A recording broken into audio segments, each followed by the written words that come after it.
Jesse, are you ready for rapid fire? Let's do it. Scale of 1 to 10. What's your confidence in Riley Leonard right now? My confidence in Riley Leonard is a solid 8 out of 10. I don't think he's, the absolute best quarterback in the country, and I don't think he's the worst quarterback in the country, but I think he gives you a chance with how dynamic his legs are. He still has 8 rushing touchdowns. He has over 400 rushing yards. Again, I don't care how your production looks. I just care about the end result. In a matter of, can he still score touchdowns and get first downs? And I've seen a good progression from Riley Leonard, not only in his, passing game, but also in his run game since the beginning of the season. So I put my number at a solid 8 out of 10. And I think he is going to be the difference maker in some of these maybe closer games coming up.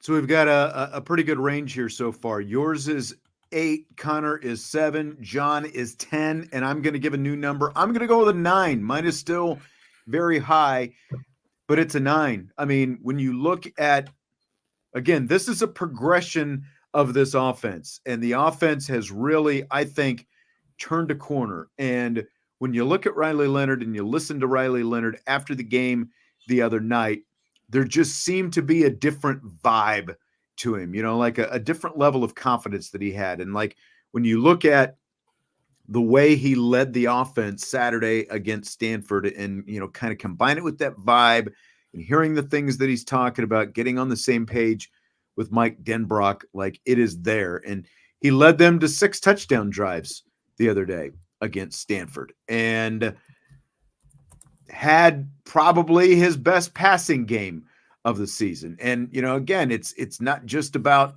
what he looks like as a passer. Finally got over 200 yards, but he had 3 touchdown passes and 4 total touchdowns, that he had with the rushing touchdown that he had as well. And it's just starting to look a lot. I really like that heavier dose of RPOs and what that did for him. And, again, like when you look at what Stanford tried to do, stack up, stop the run, I think we'll see more of that from Georgia Tech. We'll probably see more of that from everybody, as this season goes on. And if he continues to show that he can beat it with some of those passes like he did the other day, I think it's going to go a long way for the Irish. And I just think it's going to continue to get better. So my confidence right now in Leonard is 9.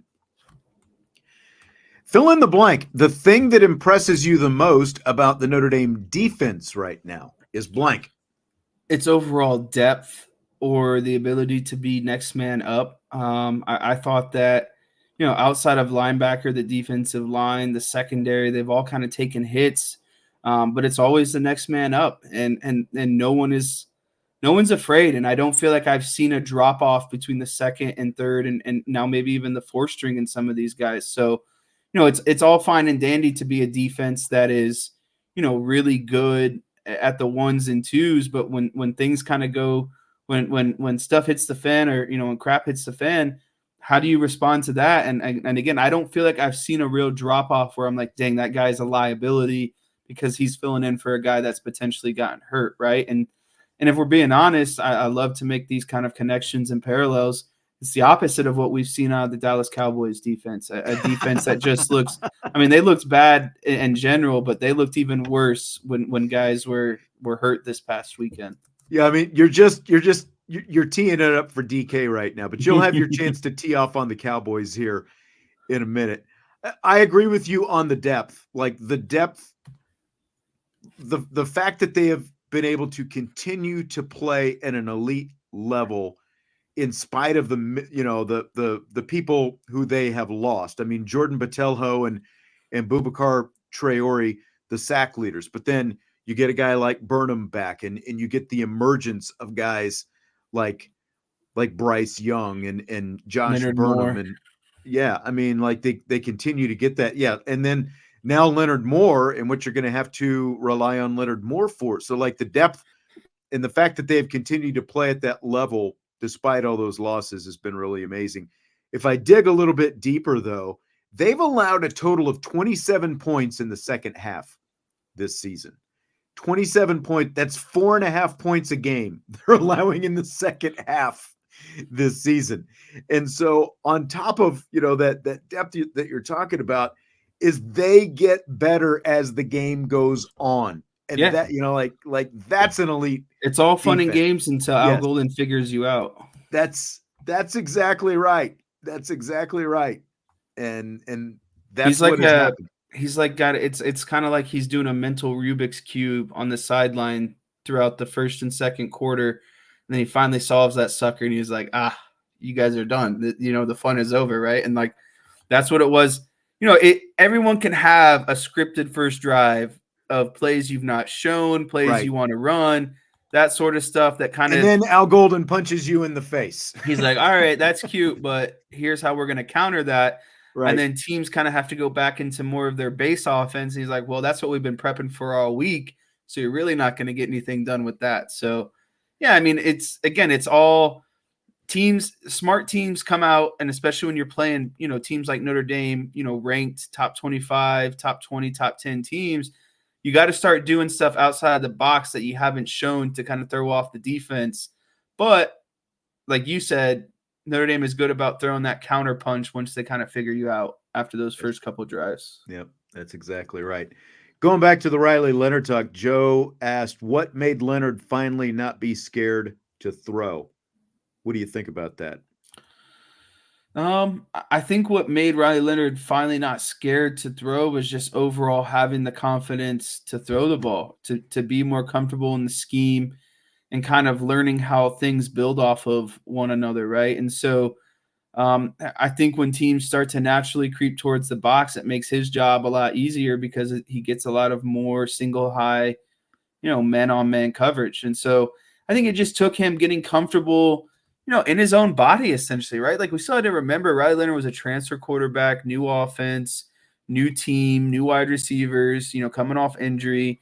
And I think that the anticipation was everything's going to be great game one. But I don't think Riley Leonard was necessarily 100% ready for that, right? And so now he's kind of settled in, gotten comfortable, and he just trusts himself more. He looks like a guy who is just, really confident in himself at the end of the day. And I think that is it. I think you said comfort a few times in there. And I think that it all boils down to that, the comfort that he has, like Michael said, watching film. And I think that there's obviously some of that. We played the cut from Riley Leonard from after the game the other day, talking about, hey, about his rapport with the wide receivers. And it's like, he said himself, those guys have been open a lot. I just wasn't throwing to them. And I think that between watching the film and realizing those plays were there for him to make if he trusted it a little bit more, and just continuing to get on the same page with Mike Denbrock has all funneled him in this direction. Look, how many times did I say it those first few games when it wasn't there, that if you look back at his 2022 season, this was not a quarterback who wasn't throwing the football before. The guy had 20 touchdown passes that year. And, again, threw for almost 3,000 yards that year. This is a guy who's thrown the football before. It just took a little bit more time than any of us thought, including himself, I think, but not Mike Denbrock, because, again, if you listen to Mike Denbrock back in fall camp, he told us this offense was going to be different by this point in the season than it was at the start of the season. I think that all these things have just finally meshed, and we're just seeing a lot more confident and comfortable quarterback out there. I think that that's a huge, huge part of it. Just the probably the comfort that comes with that confidence, and vice versa, Jeremiah Love gave his gloves to a kid in the stands at the end of the game today. You had a similar experience when you were a young lad out there at Notre Dame Stadium. Yeah, so I was always fortunate, when you and Vince would do, be up in the press box. Those press box passes would allow you to be on the field for the last 5 minutes, and you can kind of walk, with at the end of the game with the players and through the tunnel and all that stuff. So every now and then I was able to do that, but every time I was on the field, I was always so starstruck and wanted some gloves from some players. So I had no shame in walking up to the players and being like, hey, can I have your gloves? And at the time I was, just a little pipsqueak kid. So they never, thought of anything of it. But it's crazy because I saw this question and I've been thinking about it all day, but I can't even remember who the person was that actually gave me their glove. You can't even remember now? No, I can remember. I remember exactly what the glove looks like, but I can't remember who But you gave can't me remember the the glove. player? Yes. I thought it was it Brandon Hoyt? Does that sound right? One of the linebackers? Or was It, it a running back? I thought it was a running back, but I couldn't think of their name. And for the longest time, I always wanted to get one off of Tom Zbikowski, but he would never give it to me because a lot of times what happening is they're walking through the tunnel and they're just taking it off and throwing it. And Blinging it. Yeah. they're not really listening or they're just kind of in their own world, but Yeah. they're not looking at who they're throwing stuff to. They're just taking it off one by one and kind of throwing it into the crowd. But I do remember, and the reason it was an all gray glove, and the glove, and then the sticky part was also gray because that was back when they were I remember Adidas, that. Yeah. and they were always wearing those simple, just kind of all gray type gloves. But I mean, yeah, I didn't necessarily beg for gloves, but I would ask, and then again, most of the time they wouldn't hear you or they wouldn't really acknowledge you, and they just kind of keep going, right? But every now and then I would kind of get their attention. Good start. Good start. All right. Fill in the blank. Notre Dame women's basketball being ranked number 6 in the AP preseason poll is blank. It's exciting to me. And whether or not you want to say they should be higher or they should be lower, that's kind of your opinion. I've said it before how I feel about, the preseason polls. I like to see teams play before we start giving out, these rankings. But I think what you have to do is kind of observe who's in front of Notre Dame right now. There's South Carolina, Connecticut, USC, Texas, and UCLA. Those were all, really solid programs from last season. And again, I think Notre Dame is fairly placed because they did go through a lot of injuries last season, and they did have a lot of success despite those injuries. But now the counter to that is, well, look what they've done in the transfer portal. Look who they're getting back in terms of, coming off recovery and injuries and those sort of things. So the thing about the Notre Dame team is they just kind of have to prove it, right? Because all these pieces are now kind of coming together, and on paper, you're supposed to be better than what you did last season, but can you actually go out there and do it? So that's what's exciting to me is I think Notre Dame has a great opportunity ahead of them. And I think if, they do what they're supposed to, they could end up being one of those, number 1 seeds come tournament time at the end of the season. Yeah, this is the highest preseason ranking. This is year 5 for Niele Ivey. This is her highest preseason ranking. It's also number 6 is the highest preseason ranking since the year after Notre Dame won its national championship in 2018. They were the number 1 ranked team going in to the next season. And of course, they ended up being the national runner-up that following season, losing a close national championship game. So a lot of preseason buildup. And also, while we were doing this show, the ACC announced the preseason women's basketball rankings as well as the preseason ACC team. Hannah Hidalgo is the preseason player of the year. She got 62 out of 79 first place votes. Tanaya Latson of Florida State was the preseason runner-up for player of the year. But Olivia Miles and Sonia Citron also on the preseason All-ACC team. And on the newcomer watch list, there were only 5 players named to the preseason watch list. Kate Koval and Liza Carlin both got that. And Notre Dame was also picked in the preseason poll to win the ACC. They got 70 of 79 first place votes going into the season. North Carolina State, which of course went to the Final Four last year, was the number 2 team in the preseason poll. So a lot of excitement for Notre Dame coming into this season, a lot of expectations and, getting all the preseason stuff. But now's where you go to work because the preseason polls and rankings and all that stuff are nice, but there's a lot to come and a lot of excitement because of the fact that when you look at the preseason, like the AP national ranking, South Carolina, defending national champ, they're number 1 in the poll, in the preseason poll for the 6th straight year. But UConn is number 2, USC is number 3, Texas is number 4. And guess what? Notre Dame plays all 3 of those teams, UConn, USC, and Texas, and they get UConn and Texas at home. So big chance in November and December to really prove themselves against some of the top elite competition coming into this season. So it's going to be a lot of fun. And we're only 15 days away from the first exhibition game and 19 days away, or is it 20 days away, November 4th, whatever that is, from the season opener. So it's not going to be long, less than 3 weeks. The season's going to open. It's going to be a lot of fun. It's going to be here before you know it. Yep, absolutely. New York Jets traded for Raiders wide receiver Davante Adams today. Do you buy or sell Adams making a difference? I sell that. I just really haven't been impressed with, what is it, 40-year-old Aaron Rodgers, the lack of kind of productivity amongst the offense. I mean, they have a top-end wide receiver in Garrett Wilson. They have a top-end running back in Breece Hall. They kind of fortified that offensive line.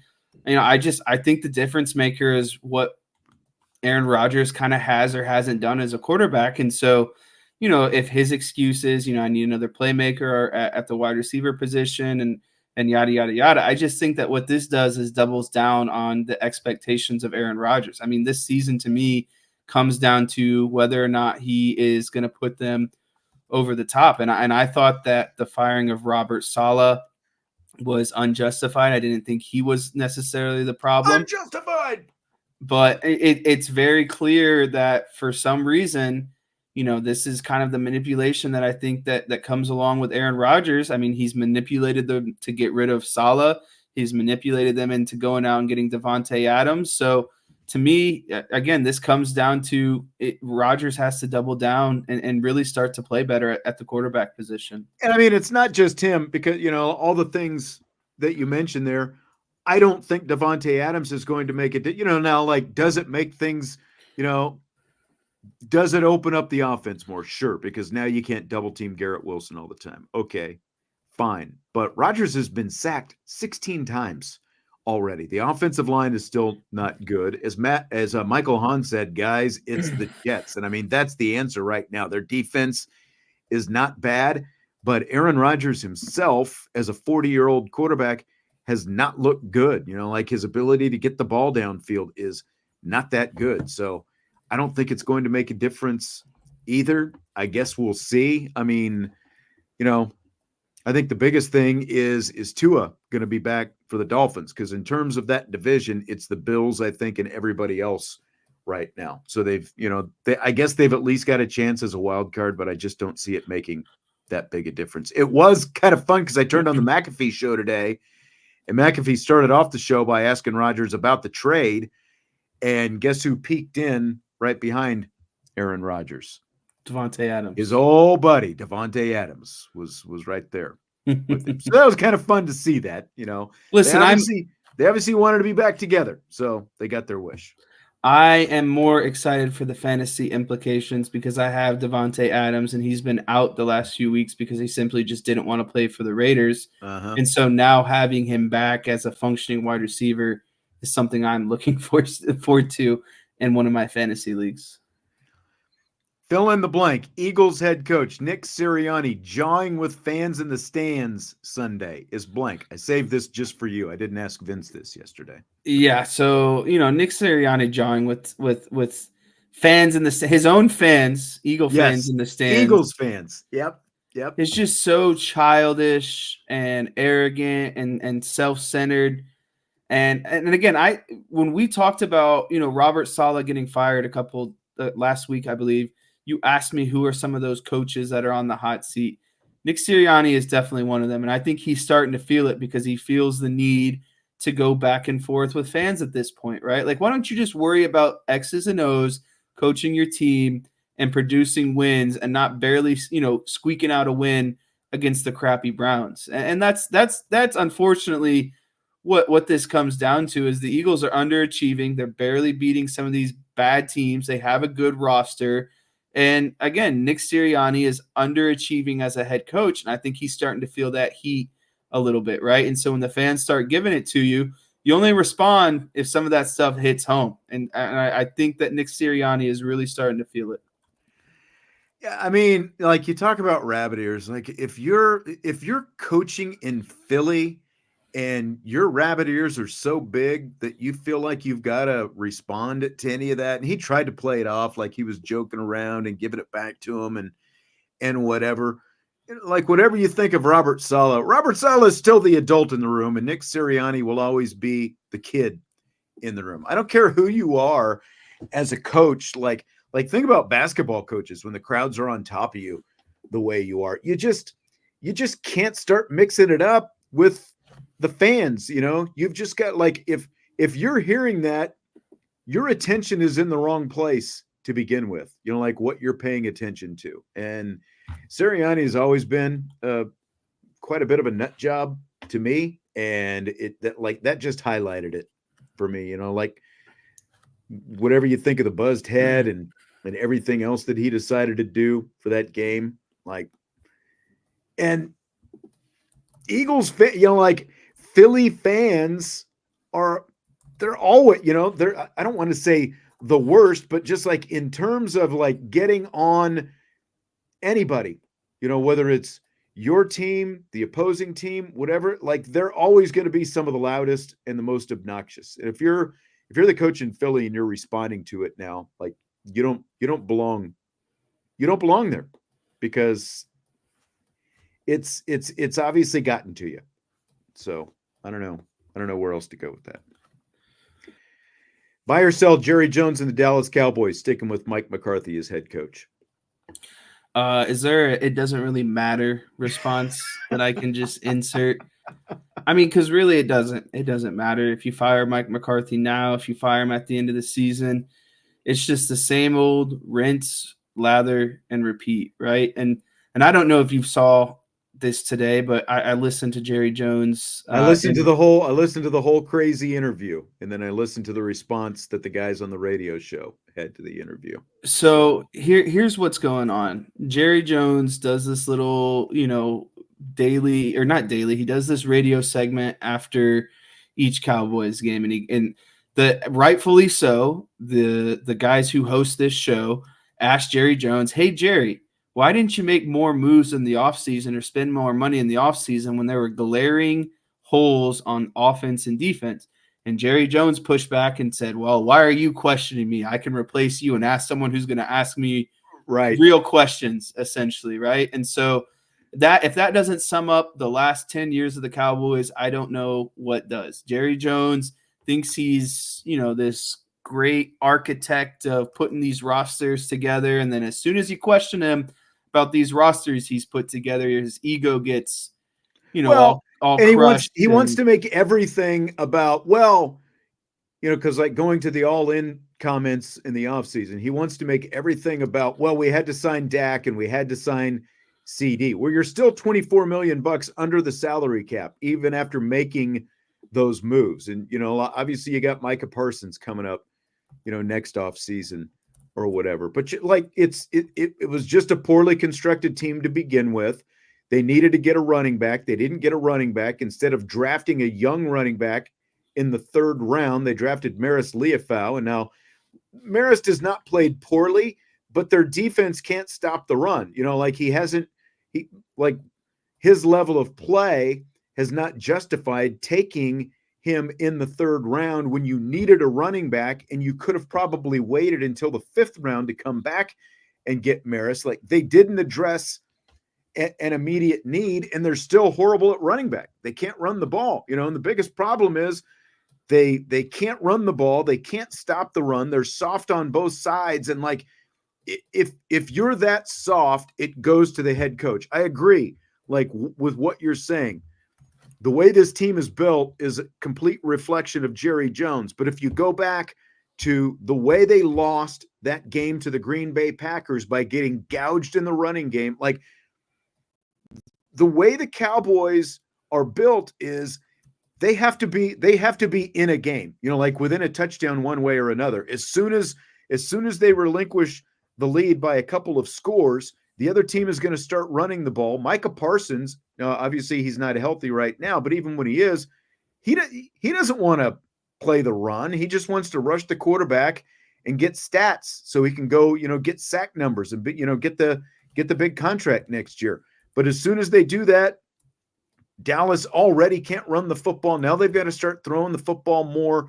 The pass rush can consume Dak Prescott. They're just not built to compete on either side. I mean, they're not really built to do anything right No, now. but that's, They have a bad defense, again, the roster, offensive line, no running back. Yeah, like the roster is the responsibility of Jerry Jones, but the toughness that this team does not display is a direct reflection of the head coach. And it's the same thing that we saw at the end of the season in the playoffs against the Packers. That's exactly how they've been bludgeoned in these home games to start this season. Yeah. It's tough. Yeah, and Zach Martin, like Michael Hahn is saying, even Zach Martin wasn't that good. I mean, he is playing through some injury, which he's done over the course of his career, but he is for the first time really looking frustrated out there, because there's just not that much around him. They've wasted a Hall of Fame career with Zach Martin.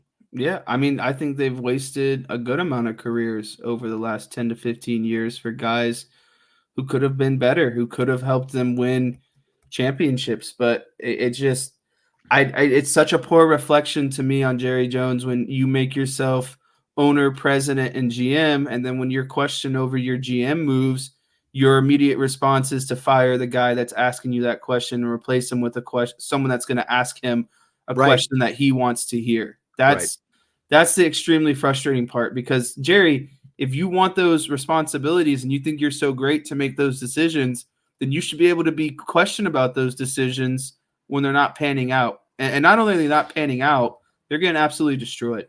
Yeah.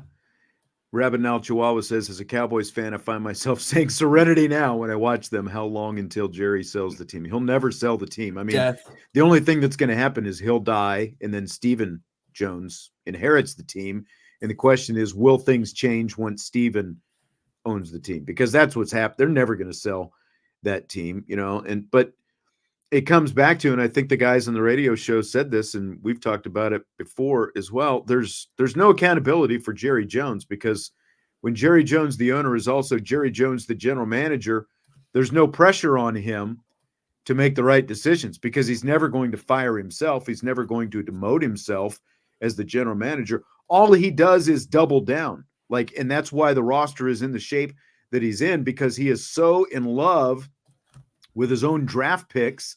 That's who he reinvests the money in, and he will not go outside and make legitimate free agent signings. He is always looking for goodwill bargain basement signs when it comes to free agency. That's all that he wants to do. And again, that's why the roster's in the shape that it's in right now.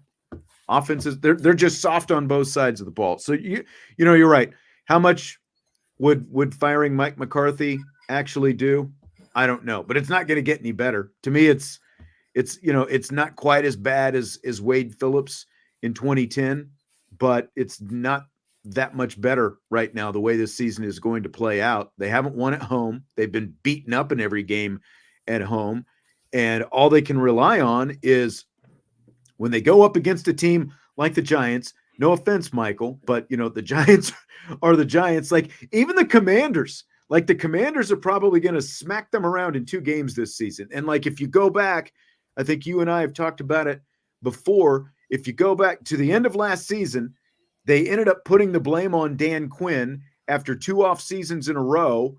Jerry gave Dan Quinn raises so he wouldn't go out and be a head coach. They should have just made Dan Quinn the head coach. They probably have Cliff Kingsbury as the offensive coordinator and quarterbacks coach right now. Think about how different things would look if you had that combination instead of Mike McCarthy and Mike Zimmer and, all these other putzes that they've still got hanging around, So Jerry Jones, again, he kept Dan Quinn from leaving for a couple of years. Now he's got to deal with him in the same division because he held on to him and then ultimately made him the scapegoat for how bad things looked at the end of last season. That's where they are right now.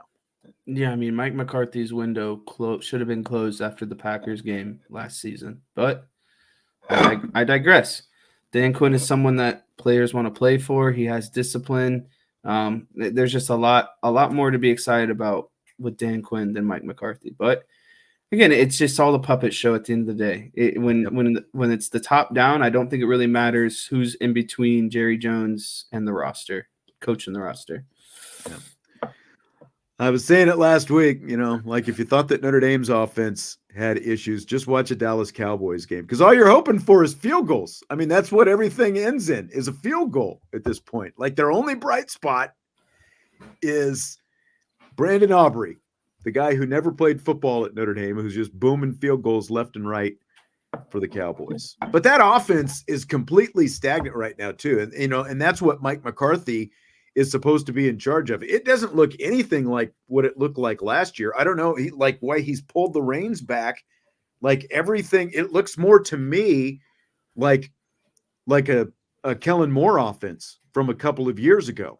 There's no flow. It's stagnant. I don't know what they're trying to accomplish. Everything's on Dak Prescott to be perfect. Yeah, he's got to make the perfect window throws. Yep. All right. Well, that's our Cowboys rant for the week. We saved it for the end of rapid fire. Jesse, great whiteboard tonight. Great to have you back with the whiteboard. You'll be here Thursday as well, correct? Yes, I will be here Thursday. All right. Looking forward to that. Jonathan, they completely need a roster is what they need. All right, hit that like button before you leave. Appreciate you being here tonight. And again, a lot of great stuff. We will be back tomorrow, and we will talk to you then on IB Nation Sports Talk.